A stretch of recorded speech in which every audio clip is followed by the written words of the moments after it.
It's good to see you this morning. My name's Luke, and I'm one of the pastors here at Jefferson City Christian Church. This is the last series that we're going to do before our Christmas season. We're real excited. Dad's going to start a Christmas series when I get finished. And so we're real excited to enter this Christmas season. But before we do that, we're going to be doing a series on leadership because it's been on my heart. Actually, our congregation is involved in nominating our leaders. We actually are going to let you guys see some leaders. They're back in the information booth that we're going to be voting on in a couple of weeks. Each year we nominate elders and deacons for leadership. So we've been talking about this behind the scenes a lot, and so I thought it would be a good idea to do a series on this. But before I start, I felt like I should talk about my pants first. Because if you weren't here a couple of weeks ago, John mentioned my pants based on a conversation that we had. And I'll just tell you, I have a good pair of pants here. These are the pants. And let me just talk a second about my pants, because and maybe you know this, when you find a good pair of pants, let me just say this: a good pair of pants is a pair of pants that not only do you feel good in, but then they like it. And I'm not, when I say they, I'm not talking about why she has to compliment you. But here, I'm talking when a stranger says, "Hey, nice pants." You know what I'm saying? That's when you know you have a good pair of pants. And I was just saying, I found a good pair of pants and I'm keeping them, okay? And that's why I made the comment, but I feel good in them. And there's that part. But here's what I decided: that if John is preaching, I may not wear these pants, because if it's a distraction to him or other people outside the service. And last service I went as far as to say I won't wear pants, but then I shouldn't do that because that would be distracting for everybody, right? And I didn't get comments on all my pants, just these pants, okay? So I'll lay it out there that these are the pants, and I like them. I'll just say that. Leadership. So there you go. Leadership is a great topic. We talk about it all the time because if you go on Amazon, there's over 220,000 videos, books, leadership seminars that you can watch on leadership. So it's a very popular topic. We do conferences on leadership. People go to these conferences all the time and talk about leadership conferences. They have tests that you can take to tell you what type of leader you are or what kind of leader that you're going to be. So this is, first of all, just a popular topic. But the reason that I feel that we can talk about this a little bit is because if you look at it, all of us feel better.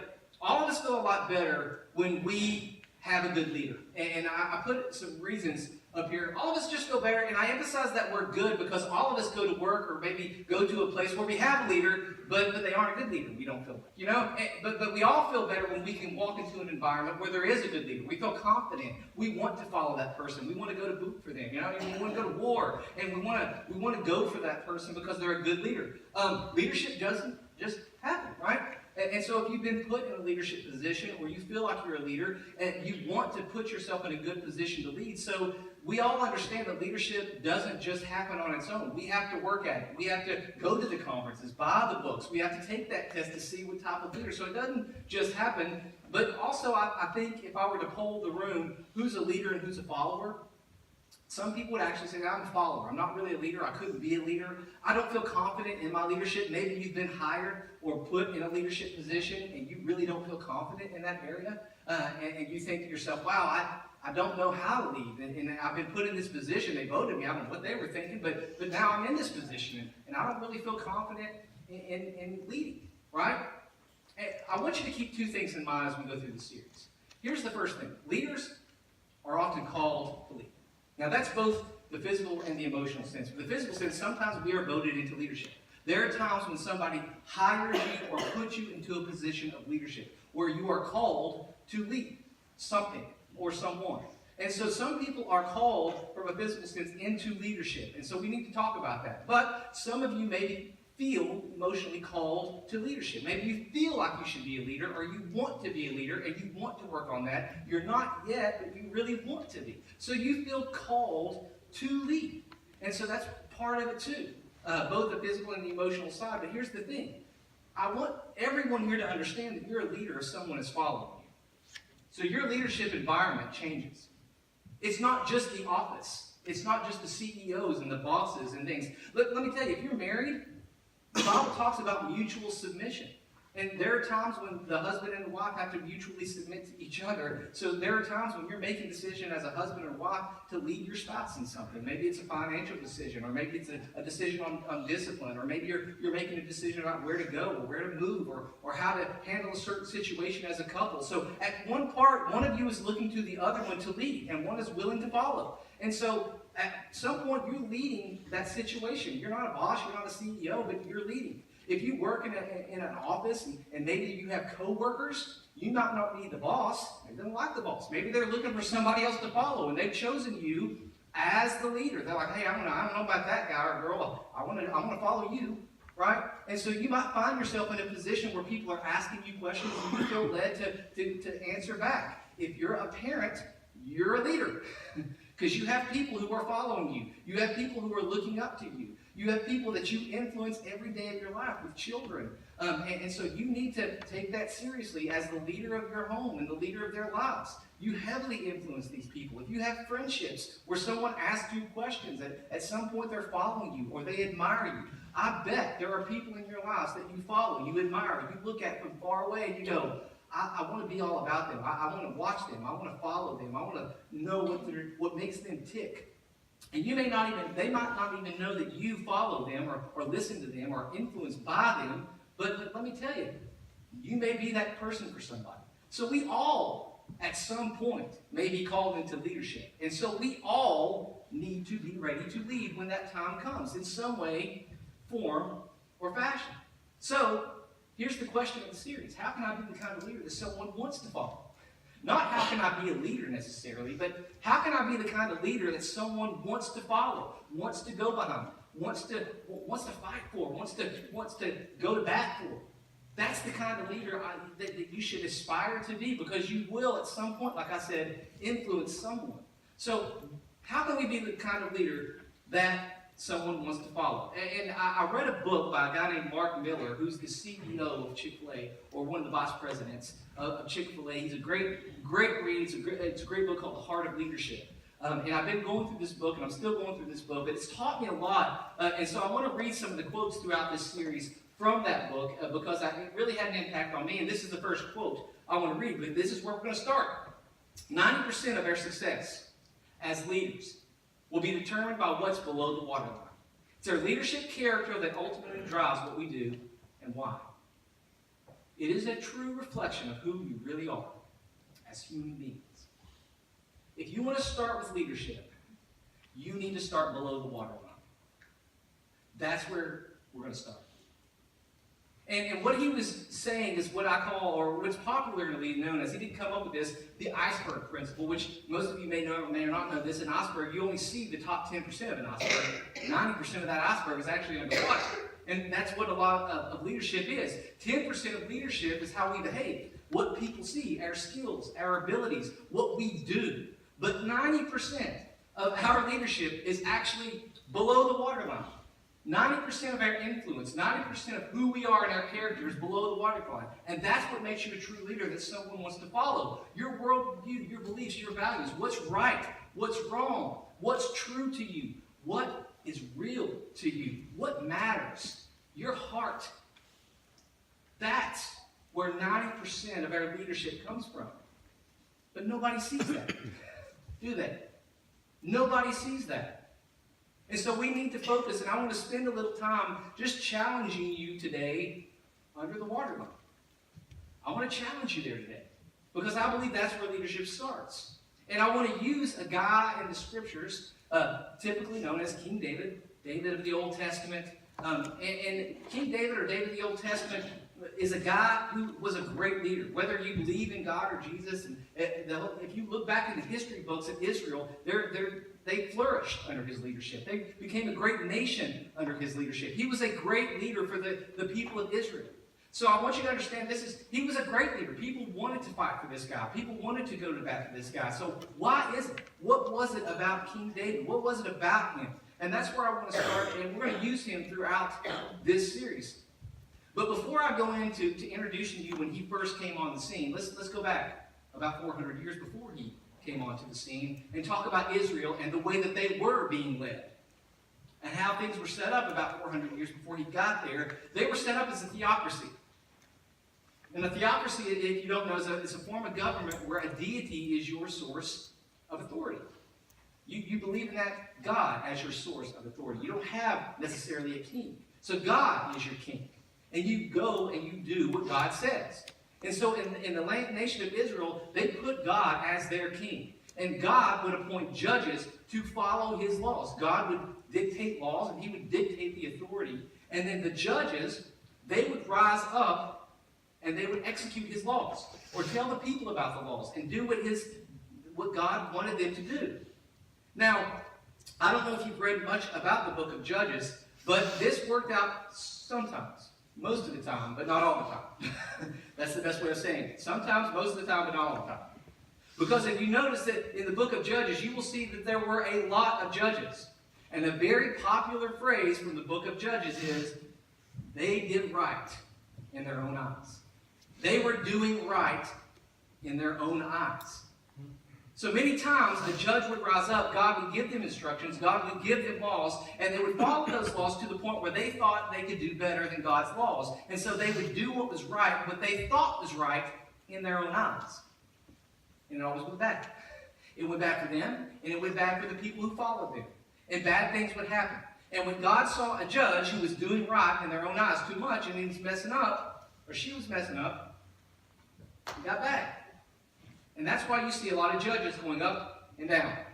And there was a lot of death. If you read it, just on a side note, if you're ever looking for a political drama where a lot of people die and assassinated, you like those kind of books, The Judges is a book for you. If you have a high school boy who loves Call of Duty and thinks he can blow up and die, okay, a good Bible study to start with that teenage boy is Judges, because they die.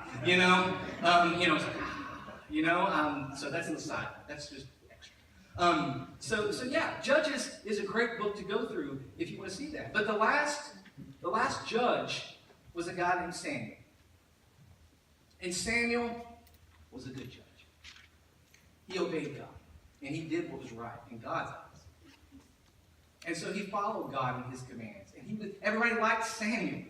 But as Samuel got to be in an older age, they looked behind Samuel, and Samuel's sons were not.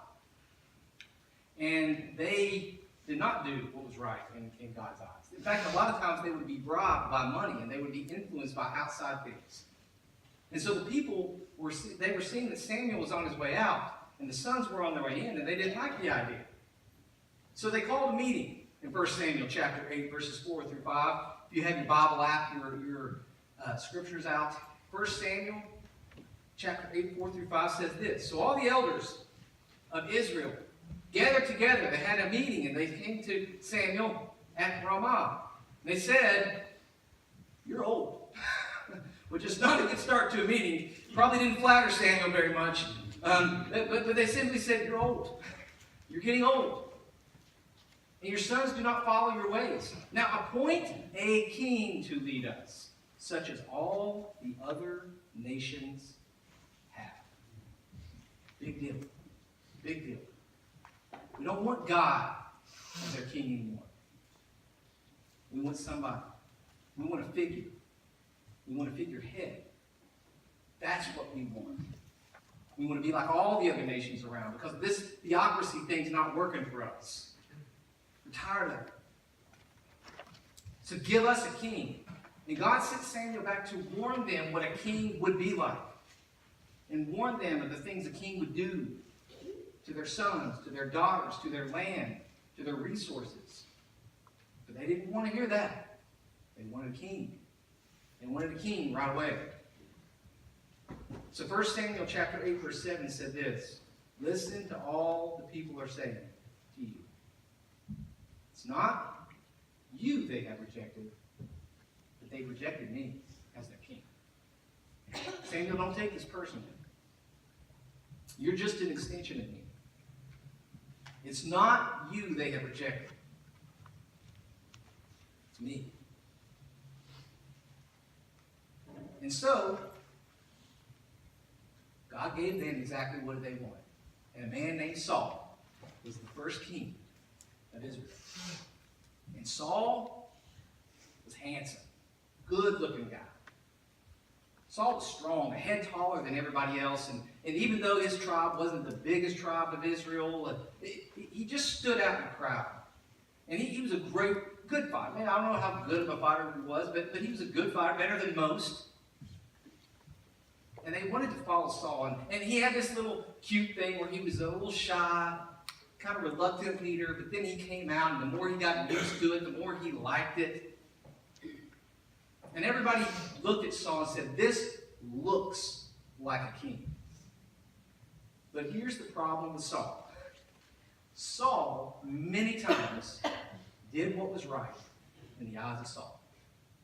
Many times, God would give Saul instructions, and Saul did what was right in Saul's eyes. And many times that Saul did what was right in Saul's eyes, people died. Bad things happened.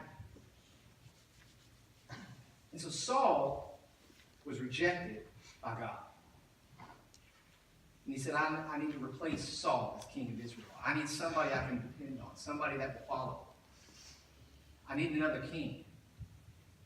So, as we continue on in 1 Samuel chapter 16, we see that Saul is on a mission to find another king. And this is where he goes to the house of Jesse in a place called Bethlehem. And he says, hey, I want you to go to the house of Jesse, and I want you to find my next king. So he goes in chapter 16. When they arrived, Samuel saw Eli and thought, surely this is the anointed one. He stands here before the Lord because he looks good. Probably the tallest, the biggest, the strongest, the oldest. Surely that's the guy. Do not consider his appearance or his height, for I have rejected him. The Lord does not look at the things people look at. People look at outward appearances, but God, the Lord, looks at the heart. I'm more concerned with what's below the waterline. That's what I care about. So do you have somebody? One by one, Jesse presented his sons, and one by one, Samuel would present them to God, and one by one, they would be rejected. And when he got to the last one, there was a lot of confusion until Jesse said, oh yeah, I didn't even bring one. I didn't think you'd want him. But he's out in the field, he's a shepherd, and he's watching the sheep, and his name is David. And David was anointed king, or the future king of Israel. A teenager, a shepherd, good looking, but a shepherd, a young guy, the youngest. Come on. He wasn't even there. Nobody chose him, but God did. So let me ask you a question. And let's just stop here for a second. If the people who follow you were to look at you as a leader, let me ask you something. What would they see? What would they see? Would they see someone with a lot of skills, a lot of good ability, a lot of good behavior? But let me ask you a second question. If they got below your waterline and your heart was laid bare before them, what would they see? What would they see if your heart was revealed to the people that follow you? Your employees, your friends, your children, your husband, your wife. Those people who depend on them, those people that you have influence over, if they were to look and lay bare your heart, what would they see? Let me ask you another question. If you were to say, you know, I think you're making a lot of sense, I need to work on this, where would you begin? Would you begin with behavior? Would you say, I need to change my behavior? I need to do something differently? I need to work on my skills. I need to work on my abilities. I need to just become better? Or would you go deeper than that? And would you work on your character? Makes me think of an illustration about the Doggy Vittles dog food company. There was a CEO that went to a very large plant, and he gathered all of his employees at this particular, the biggest plant of the Doggy Vittles dog food company, and he wanted to have a rally, and he wanted to challenge his people, so he got them all together, and he said, hey, who has the best employees, the number one employees? Who hires more people than anybody else? What dog food company hires more people and has the best employees? And with a resounding boom, the crowd went, Doggy Vittles, sir.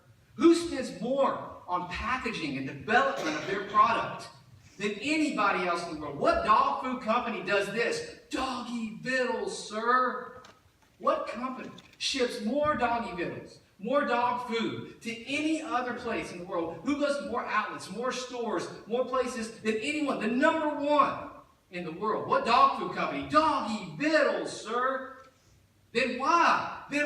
Is Doggy Vittles dog food not the number one dog food in the world? It's like number 4. Why? Everybody was silent. Until one person in the back said, because dogs don't like Doggy Vittles. Sir. Because see, you can work on the product, you can package it real nice, and you can hire a lot of people to put it together, but eventually, what's in there has got to come out. And it doesn't matter how much it looks good and it's processed and all of those things. Whatever's in there has got to come out of there eventually. And if what is in there comes out of there and it's not good, I don't want it. And it's the same way with you and I in our leadership. We can work on our skills and our behavior, and we can take it for so long. But you and I both know what's in there has got to eventually come out of there. And what is in there comes out of there. That's what people want to follow or want to run away from. That's where your influence comes. That's where it starts. So again, if you're going to make leadership a priority, let me challenge you this. Make your leadership character your first priority. If you really care about people who you influence, if you really care about the people who follow you, if you really want to lead them and lead them well, and I'm talking to the people who are bosses, the people who control the boardrooms, the people who are over a team, but I'm talking to you people who are being looked up to. Challenging these guys in the front row and these students here who have students who are looking up to them. You parents who have kids who are looking up to you to lead them. You husbands, you wives who are looking at your spouse and somebody to lead. You have to make leadership character your number one priority because 90% of your leadership comes from there. And it matters. So let's go back to David because David had something that no one else had. And in this series, in fact, next week, we're going to take a look at his impressive wins on the battlefield. We're going to look at that. But we're not going to start with that. Where we're going to start, we're going to start in the Psalms. Because the Psalms are an expression of David's heart. When he sat down and he penned his thoughts and his feelings. And so we're going to look at a famous Psalm, 139, if you have your Bible apps or your Bibles. Psalm 139. You see, David had a clear understanding of where he stood with God. He had a very clear understanding about where he and God stood. And if you start in verse 1, he says, Lord, you search me, you know me. You know when I sit and when I rise. You perceive my thoughts from afar. You discern my going out and my lying down. You are familiar with all my ways. Before a word's on my tongue, you, Lord, know it completely. You hem me in, behind and before, and you laid your hand upon me. Such knowledge is too wonderful for me, too lofty for me to attain. I get the first part of that.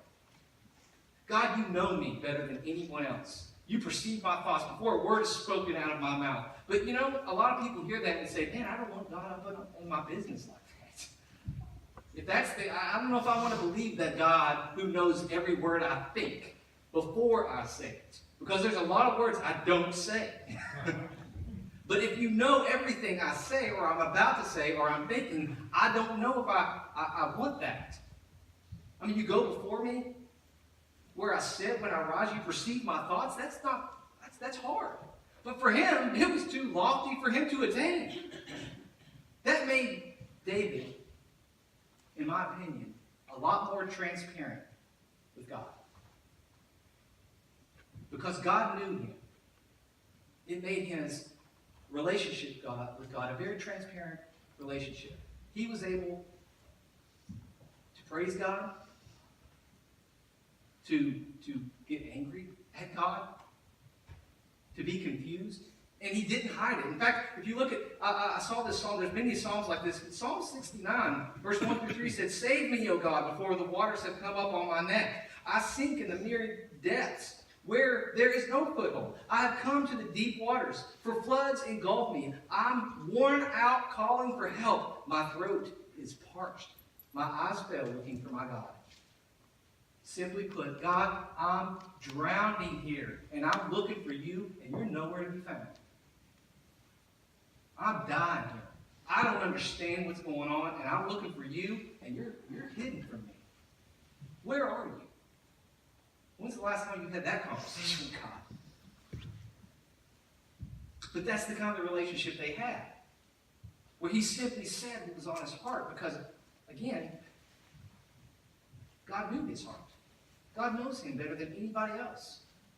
And the next, in verse 7, he goes on and says, "Where can I go from your spirit? Where can I flee from your presence? If I go to the heavens, you're there. If I make my bed in the depths, you're there. If I rise on the wings of the dawn, if I settle on the far side of the sea, even there your hand will guide me.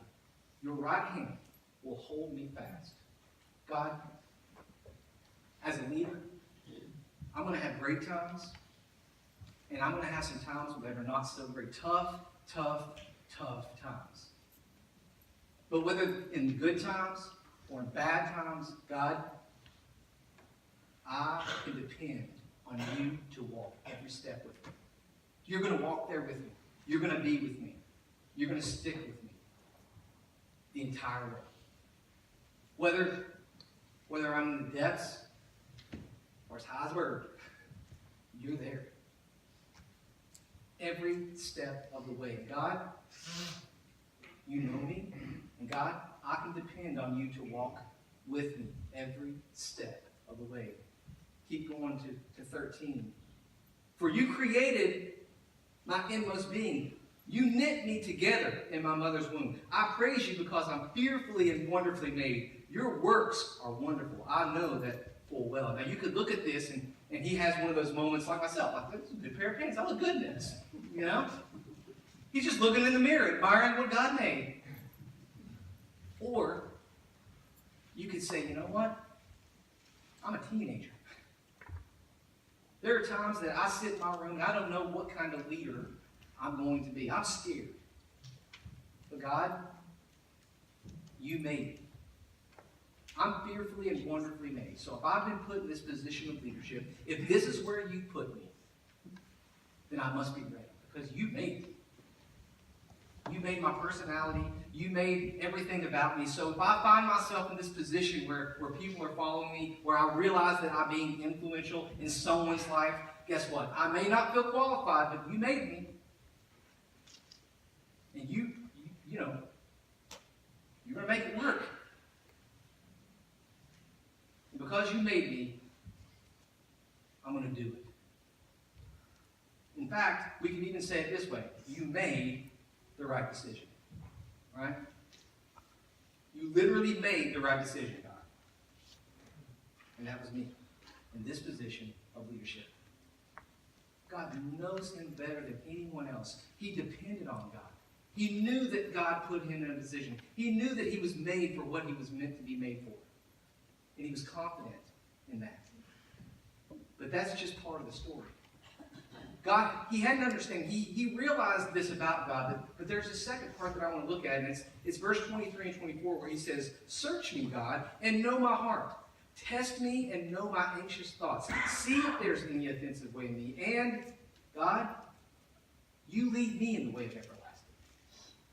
Because see, a lot of us come to the realization that God is who he is. And David certainly did that. But there was an invitation that David had with God. And said, God, I'm going to invite you to search me. You're invited into my life. And you find if there's any offensive way in me. In fact, God, I'm going to let you test me.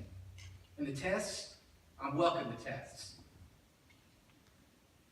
You test me, you search me. God, you lead me. Because you know me, because you're with me, because you made me, I'm going to trust you to lead me. And this, in my opinion, is why David was known after a man after God's own heart. This is why David was known as a man that followed God. Because below the waterline, he was being led by God. He was being tested. He was being searched. And he opened it up. And he let it happen. And through the good times and the bad times, he was going to stay with God. Because God is with him. God knows him. God made him. So let me ask you a question.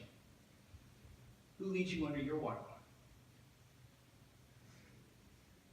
Who do you depend on? Who do you depend on? Who are you transparent with the people you're with? Do you have those people who you trust to lead you, to guide you, to stay with you? Because as good as any one of us want to be, I don't know if anyone can do it any better than God. So I want to invite you to invite God to that conversation. As you're looking and seeking the people to put your hope, your trust, who's leading you? Because here's the thing. You could ask, and I would want to be that leader for you, and maybe I could be a good leader for you, but I can't see below your waterline a lot of times until it comes out. And by that time, let's be honest, when it comes out, sometimes it's a little too late, is it not? I want someone below the waterline. I want someone who made me. I want someone who's with me through thick and thin when nobody else is with me. That's who leads me. And yes, I have a lot of people in my life who I trust and I listen to and I want to lead me. And I certainly have those people in my life, but ultimately, I have to let God lead me under the waterline. So I want you to do the same. I want you to invite God to the conversation. That's my challenge. Because all of us, at some point, will be called into leadership. Either you will be called, voted in, nominated, put in a position. You'll feel called to leadership. You'll realize this. Or it might just be you turn around and someone is following you. So let me challenge you. Make leadership character your number one priority. But second, invite God to that. We're going to sing a song called Inside Out. And I love this song because it not only challenges us to love God from the inside out, I believe we need to lead from the inside out. So as we stand and sing, the invitation is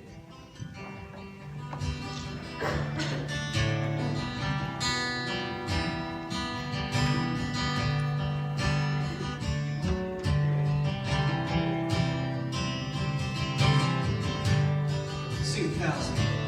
1,000 times I've failed, still your mercy remains. And should I stumble again, still I'm caught in your grace. Everlasting, your light will shine when all else fades. Never ending, your glory goes beyond all fame. My heart and my soul, I give you control. Consume me from the inside out, Lord. Let justice and praise become my embrace, to love you from the inside out.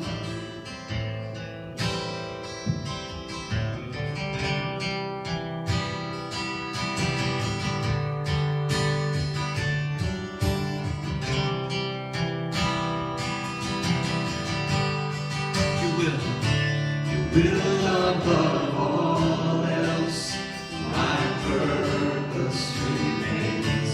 The art of losing myself in bringing you praise. Everlasting, your light will shine when all else fades. Never ending, your glory goes beyond all faith. My heart and my soul, I give you control. Consume me from the inside out, Lord.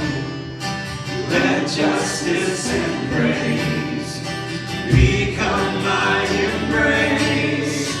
To love you from the inside out. Everlasting, your light will shine where all else fades. Never ending, your glory goes beyond all faith. And the cry of my heart is to bring you praise from the inside out. Lord, my soul cries out.